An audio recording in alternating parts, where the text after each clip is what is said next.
الله الرحمن الرحيم السلام عليكم waad salaamantihiin weli waxaan sii wadnaa casharadii ku saabsanaa data typeski marka maanta waxaan ka hadlaynaa waxa loo yaqaano array waa array macnaha waa data type waa meel wax lagu kaydiyo macnaha waxyaalaha lagu kaydiyo arrayda waxaa kamid ah masalan magacyada haddaad masalan haysid program tusaya maaragtay macnaha inuu maaragtay store gareeyo xayawaan magaciisa ama waxyaalo kala duwan oo loo isticmaali karo marka bal sidaan u isticmaali karno iyo si kale waxaan ogaanaynaa marka hadda aan tusaalaha aan gaarno marka bal hadda bal aan guda galno aan fiirino macnaha waxa array ay tahay gudihiisa sideedaba macnaha array waa qaanad ama shay lagu kaydiyo macluumaad fara badan oo noocyo kala duwan ah noocyo kala duwan markaan leeyahay waxaan ka wadaa wuxuu noqon karaa array aad ku kaydinayso magacyo dad badan oo macnaha liis badan hadday arday noqoto hadday noqoto dad kale oo shaqaalaha waxaad kaloo u isticmaali kartaa array haddaad doonayso inaad ku kaydiso magacyo xayawaano kala duwan waxaad kaloo u isticmaali kartaa haddaad rabto inaad ku kaydiso maaragtay informationo sida ah dad iyo da'dooda marka tusaalooyinkaasaan kula fiirin doonaa marka waxaa muhiim ah inaan ogaano arraydu waxay leedahay wax la dhaho index marka bal aan tusaaleyno index waxa la dhaho macnaha had sida halkan ku qoran meeshan waxaa ka cad waxaan magacaabaynaa ama abuurnay ama qeexaynaa macnaha array la dhaho magaceedu magacyo marka arraydaas markaad declare garaynayso waa inaad marka hore ku kaydisaa magacyo then waa inaad ku declare garaysaa equal sign kadib waa inaad dhahdaa array aad qortaa magacyada rabto inaad ku kaydisid sidaad ujeedaan magacyadan cali macnaha wuxuu leeyahay waxaa loo yaqaano maaragtay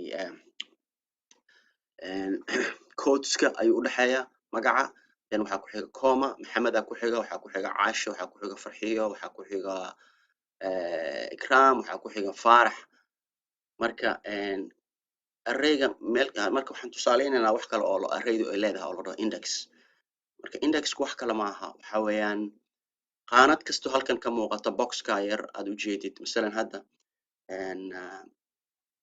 cali oo kale qaanadaasuu leeyahay waa 0 maxamed oo kale oo qaanadan uu leeyahay waa 1 caasho kale qaanadan leedahay waa 2 farxiyo kale qaanadan leedahay waa 3 ikram oo kale qaanadan leedahay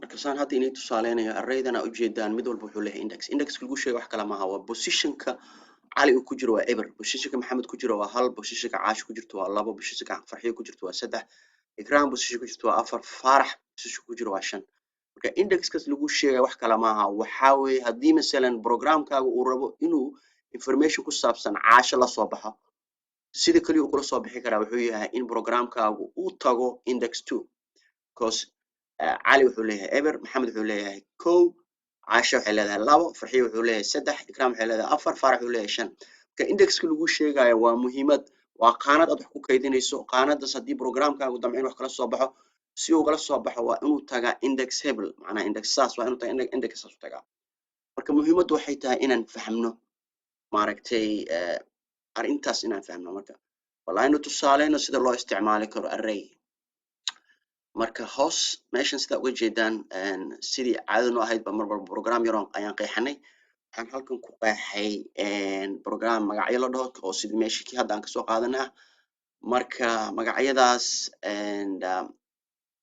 waxaan isticmaalayaa function uu php leeyahay oo la dhaho var_dum oo macnaha programkii soo tuuraya arraygii cali meesha kaga jiray maxamed meesha kaga jiray faarax meesha kaga jiray kaasoo tusaalo fiican noogu noqon karo maaragtay isticmaalka indexka marka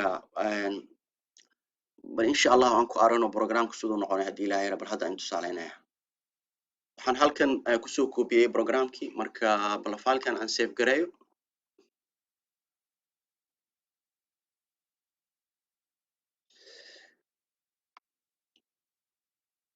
waxaan ku save garaynaynaa array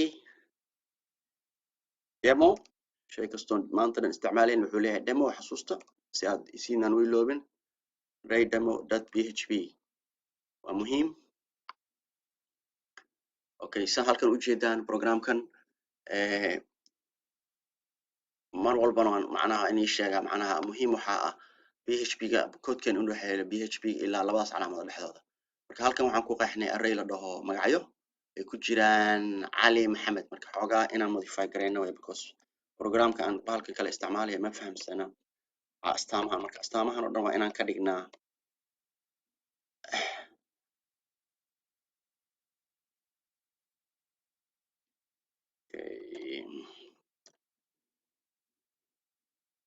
aanu bedelno commonkaas waxay noo sahlaysaa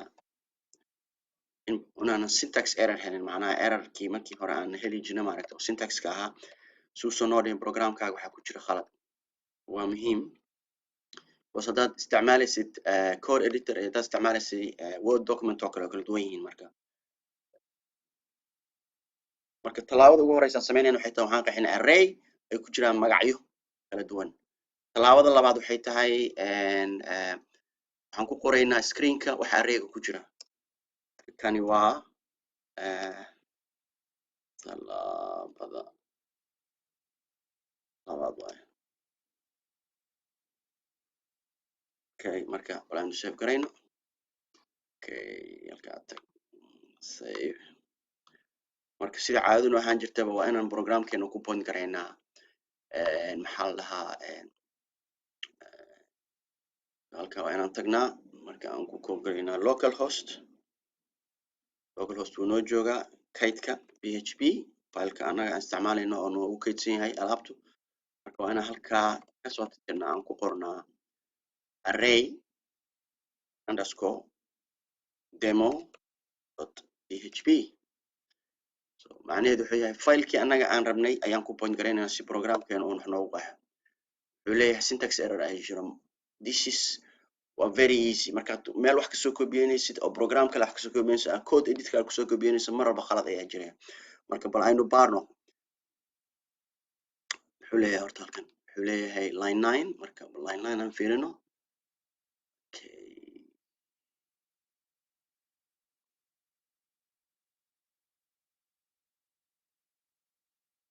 halkaas waxaan ka ilownay semicolon important inaa xasuusataan. marka hadda wax kale ma sameynaya control s ayaan garaacayaa waa save gareey. aan halkan ku noqdo aan dhahno refresh. sida halkan uga jeedaan wuxuuna tusayaa arraygii wixii ku jiray.